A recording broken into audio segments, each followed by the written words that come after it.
reaches of our earth, amongst the eternal ether of the cosmos, lies beings of true power and magnitude who lay beyond the comprehension of our minds. Beings that shape and warp the fabric of space and distort the reality in which we live. To gaze upon their eyes is to gaze upon the eyes of infinity. To describe their figure is to describe the universe. To witness their power is to witness the power of the cosmos. I was not only a young man when I was first stricken with a devilish fear that had previously claimed my family. I was to be considered lucky, as a great plague of bloodletting did not bring about my end. It was only the insanity and fear of the cosmos that came with it that ailed me, and that insanity ails me to this very day. To my kin, the true fever and pain of the plague would be their end. My mother was the first to go. She had sliced her wrists in a fit of hysterical madness while my sister and I were away at school. It was my father who found her, falling to her body in a futile struggle that some divine intervention would bring them back together. As it turned out, the divine intervention was simply with the contact of my mother's tainted blood. On the night that my father expired, the swelling of blood to his brain caused what I had first believed to be delusions, visions of great cosmic and ethereal horrors. Fearing their awesome power over the mind of man, he too took to the blade, ending his life face down in a pool of blade blood. My sister was awoken by his fit of insanity and treaded barefoot into his room. But before the light of her candle could illuminate the void of the room, her feet fell to blood, and she knew. I was the only one who could care for my sister, as we had no other family. Having turned 14 the month prior, my sister was a small, frail child who could be frightened merely by the sight of her own shadow. She did not last as long as mother or father, who fought the plague for nearly a week. My sister hardly lasted beyond the third day, and a part of me wishes I never witnessed the fourth. I shall refrain from describing how my sister passed, as the brutality and gore of the event left me in such a fragile mind that I was admitted to the Providence Asylum of the insane. It was here that I first began to experience the true nature of the universe and its unforgiving forces. As I mentioned, I was stricken with fits of madness and insanity, but not by the plague. If such were the case, I believe his manuscript would not be here to unleash the knowledge of the horror it holds.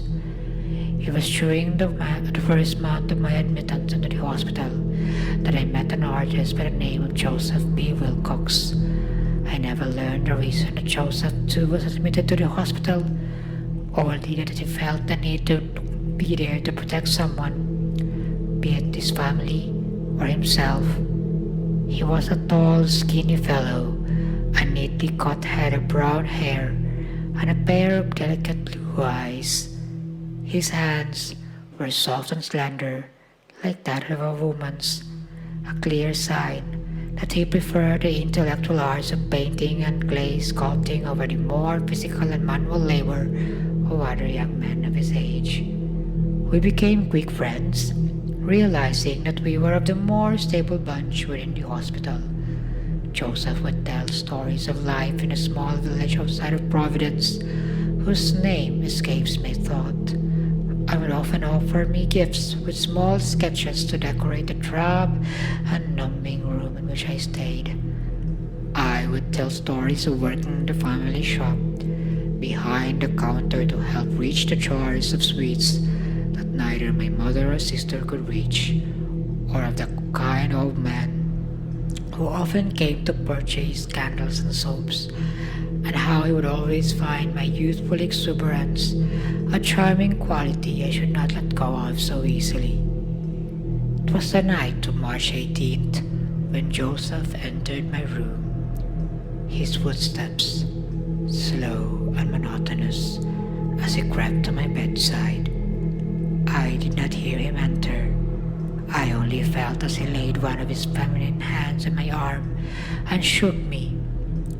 When I awoke to see him standing over me, I shot up, frightened by the scarred and blood-stained face that stood before me.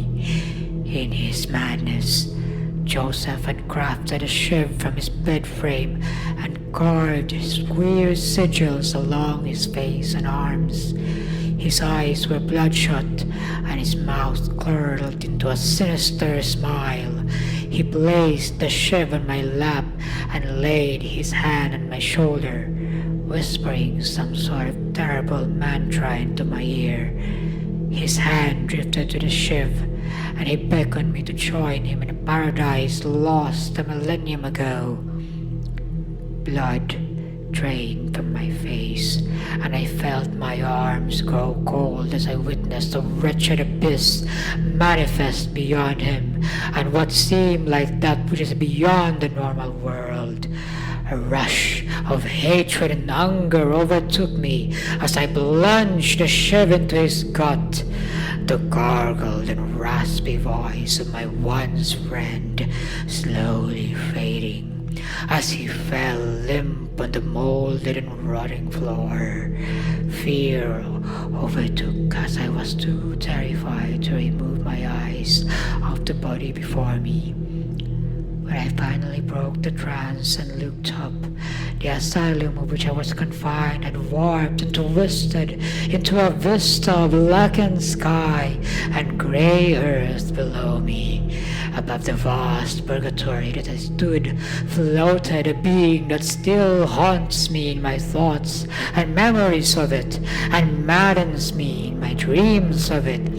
Swirling, churning, gurgling, and writhing like a mass of blackened earthworms in a rotting corpse was the demon Sultan, who so repugnantly controlled the skies and cosmos as one. I was amongst a land of predators, and I was not worthy enough to even be thought of as prey.